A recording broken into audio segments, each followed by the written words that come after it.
அனைவருக்கும் வணக்கம். தெய்வீக பலன்கள் சேனல் சார்பாக தங்களை அன்புடன் வரவேற்கிறோம்.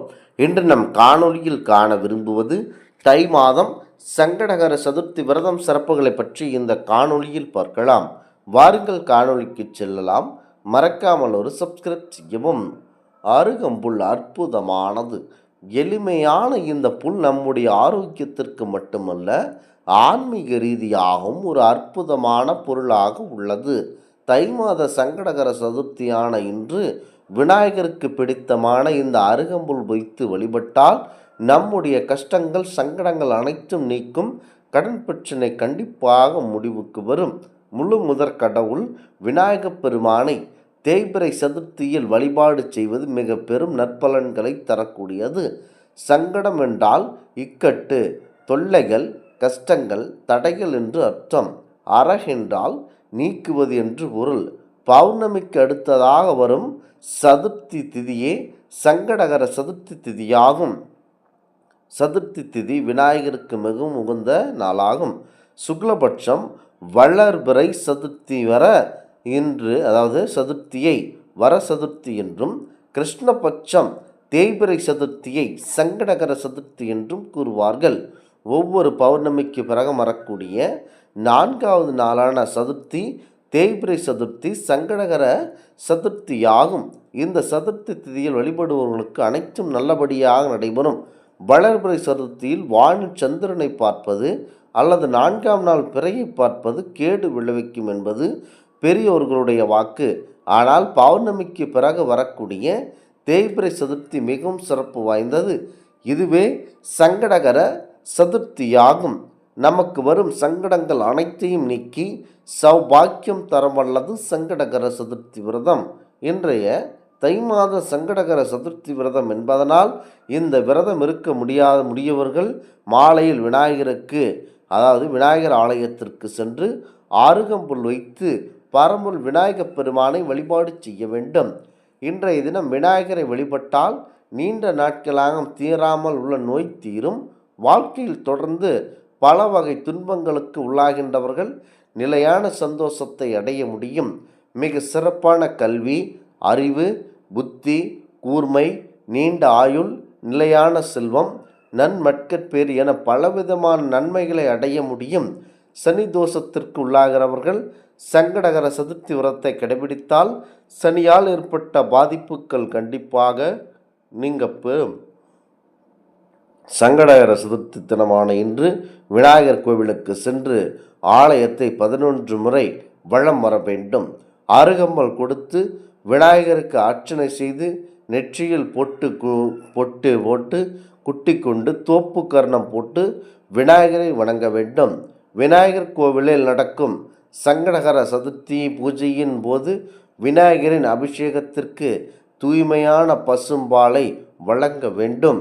கோவிலில் விநாயகருக்கு நடக்கும் அபிஷேகங்களையும் பூஜையும் கண்குளிர கண்டு வணங்கி வீடு திரும்பியதும் பூஜை அறையில் பூஜிக்கப்பட்ட சிலை அல்லது படத்தை வணங்கி பூஜையில் வைக்கப்பட்ட நெய்வேத்திய பிரசாதமாக எடுத்துக்கொண்டு உங்கள் வீட்டில் உள்ளவர்களுக்கு கொடுத்து நீங்களும் சாப்பிட்டு சங்கடகர சதுர்த்தி விரதத்தை கண்டிப்பாக முடிக்க வேண்டும்.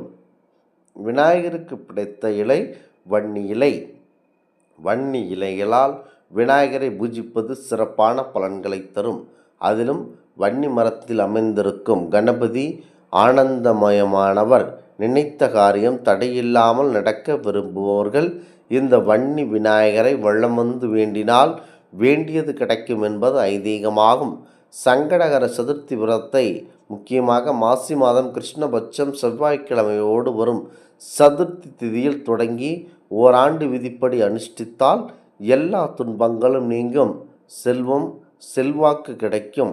இந்த விரதத்தை விநாயகர் சதுர்த்திக்கு பிறகு வரும் சங்கடகர சதுர்த்தியில் இருந்து மகா சங்கடகர சதுர்த்தி வரை உறுதியுடன் கடைபிடித்தால் எல்லா நலன்களும் நமக்கு கண்டிப்பாக கிடைக்கும். விநாயகர் கேதுவின் அம்சம். கேதுவால் ஏற்படும் களத்திர தோஷம், மாங்கல்ய தோஷம், புத்திர தோஷம் ஆகியவற்றால் நிவர்த்தி செய்யக்கூடியவர்.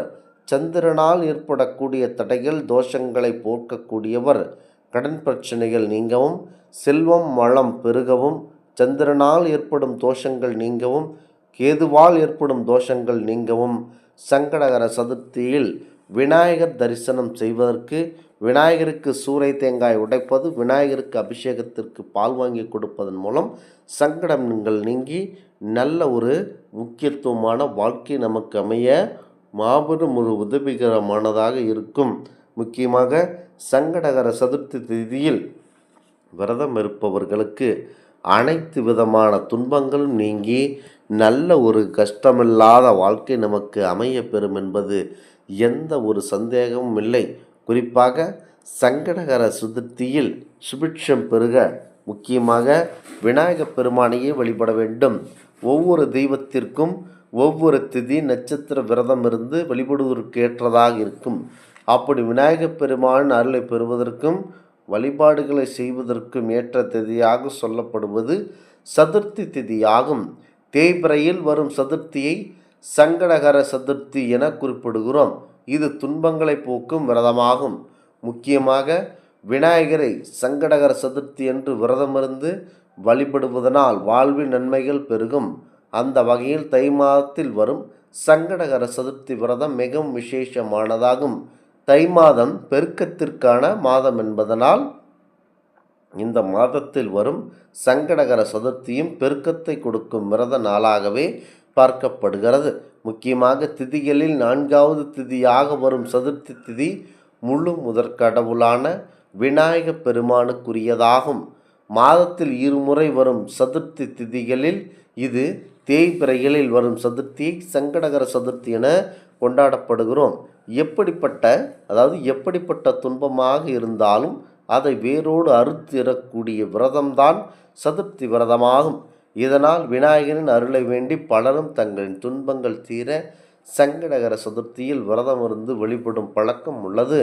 முக்கியமாக இந்த ஆன்மீக தகவல் உங்களுக்கு பிடித்து இருந்தால் தெய்வீக பலன்கள் சேனலை கண்டிப்பாக சப்ஸ்கிரைப் செய்து கொள்ளவும். மீண்டும் ஒரு நல்லதொரு காணொளியில் உங்களை சந்திக்கிறோம். நன்றி, வணக்கம்.